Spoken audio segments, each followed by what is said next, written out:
still remember the excitement of Ada's wedding day.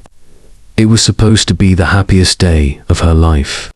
The day she had waited for since she was a little girl. The day she married Daniel, the man she loved with all her heart. The wedding was beautiful flowers, music, a grand celebration. Everyone cheered for the happy couple, and Ada looked like the luckiest bride in the world. I was so happy for her. That night after the wedding, Ada and Daniel checked into their honeymoon suite. It was supposed to be the beginning of their forever. But instead, it was the night that destroyed everything. I got a call from Ada around midnight. Her voice was shaking. "Come to the hotel," she whispered. "Now." I rushed over, my heart pounding. When I got to their room, Ada was sitting on the bed, her wedding dress still on, but her face was pale, and her hands were trembling. "What happened?" I asked, scared. She handed me Daniel's phone. "Read." I took the phone and scrolled through the messages. My blood ran cold. Messages from a woman. Pictures of 2 little children. A voice note. "The kids miss you, baby. When are you coming home?" Then the final message from the woman. "Did you tell your new wife about us? Or are you still lying to her?" I looked at Ada, unable to speak.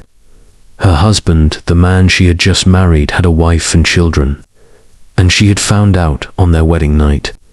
Daniel was standing by the window, silent, his head down. He had no excuse, no explanation. He had been caught. Tears filled Ada's eyes, but she didn't scream. She didn't even cry. She just whispered, "You ruined my life." For the next 2 days, Ada locked herself in their house. She didn't eat. She didn't sleep. She just sat in silence, staring at nothing. Then, on the second evening, she heard voices in the living room. A woman's voice. Curious, she stepped out of the bedroom, and what she saw made her heart stop. Tasha, her best friend, was in the living room with Daniel, kissing him. For a moment, Ada couldn't breathe. She thought she was imagining it. But no, it was real. Tasha, her best friend, Daniel, her husband, together in her house. She felt her body shaking. Anger, pain, betrayal all at once. She didn't say a word. She just walked straight to the kitchen, picked up a bottle of wine, and threw it at them. The bottle smashed against the wall. Tasha screamed and moved away from Daniel. Ada's voice was low but deadly. "You're sleeping with my husband." Tasha's lips trembled. "Ada, please, it's not what you think." Ada laughed bitterly. "Not what I think. Should I bring a camera and take a picture for you?" Daniel tried to talk.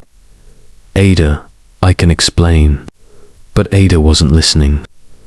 "I gave you everything," she whispered, looking at both of them. "And you did this to me." She looked at Tasha with pure hatred. "You were like a sister to me." Tasha lowered her head. "I'm sorry." Ada clenched her fists. "You will regret this." From that moment, Ada changed. She was no longer the sweet, innocent woman who loved her husband. She became something else. She became a woman on a mission to make them pay. Ada didn't leave the house. She stayed. But she made sure Daniel suffered every single day. She controlled the money. She froze their joint accounts. She made him beg for everything. She humiliated him in front of his friends. She made sure he lost his business deals. Every time Tasha tried to talk to her, Ada made her life miserable. She spread rumors about her. She turned people against her, and, the best part, Daniel and Tasha started fighting. After years of making Daniel's life a living hell, Ada made her final move. She filed for divorce. But she didn't just leave, she took everything. 80% of his property, his house, his money, his cars. Daniel was left with nothing. Tasha, who once thought she had won, was now stuck with a broke, miserable man. And Ada? She walked away, but she didn't walk away alone. Tasha wanted Daniel to leave Ada, but he couldn't, because Ada owned everything. The house, the cars, the money.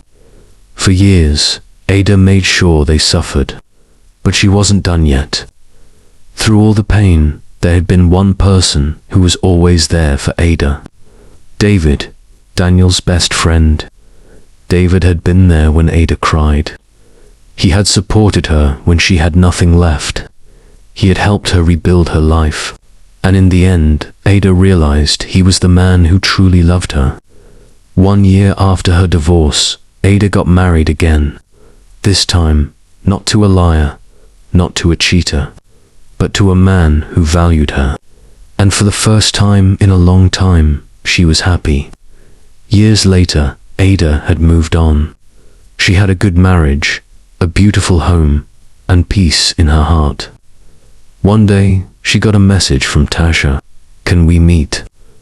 For a moment, Ada wanted to ignore it. But then, she agreed. When they met, Tasha was not the same woman Ada once knew. She looked older, tired, and full of regret. "I lost everything," Tasha said, "and I know I deserve it. But I just wanted to say I'm sorry." Ada looked at her for a long time. Then she sighed. "I forgive you." Tasha's eyes filled with tears. "Really?" "Yes," Ada said, "but I will never trust you again." And that was the last time Ada ever spoke to her. She forgave, but she never forgot. As for Daniel, he was nothing more than a name in her past. Ada had won, and she would never be broken again. This is a story of betrayal, revenge, and healing. Ada was broken, but she rose from the ashes and built a new life.